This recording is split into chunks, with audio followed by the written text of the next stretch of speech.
July 1 నుంచి ఆధార్తో ధృవీకరించిన వినియోగదారులు మాత్రమే తత్కాల్ టికెట్లను బుక్ చేసేందుకు వీలుంటుందని రైల్వే శాఖ ప్రకటించింది. తత్కాల్ ప్రయోజనాల్ని నిజమైన వినియోగదారులకు మాత్రమే అందించేందుకు ఈ నిర్ణయం తీసుకున్నామని అన్ని జోన్లకు సమాచారం అందిస్తూ ప్రకటన విడుదల చేసింది. ఆధార్తో ధృవీకరించిన ఐఆర్సీటీసీ ఖాతాలో మాత్రమే తత్కాల్ టికెట్లు బుక్ అవుతాయని స్పష్టం చేసింది. జూలై 15 నుంచి తత్కాల్ టికెట్లు బుక్ చేసే సమయంలో ఆధార్ ఆధారిత ఓటీపీ కూడా నమోదు చేయాల్సి ఉంటుందని వివరించింది. ఈ నిబంధన ఆన్లైన్ సహా రైల్వే కౌంటర్లు అలాగే అధికారిక రైల్వే ఏజెంట్ల ద్వారా బుక్ చేసే టికెట్లకు కూడా వర్తిస్తుంది.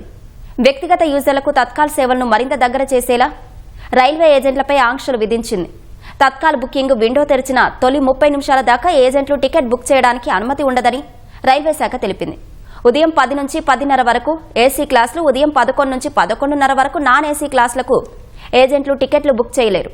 ఈ ఆదేశాలకు అనుగుణంగా అన్ని జోన్లలో సిఆర్ఐఎస్, ఐఆర్సీటీసీలు సిస్టంలో మార్పులు చేసుకోవాలని రైల్వే శాఖ సూచనలు చేసింది.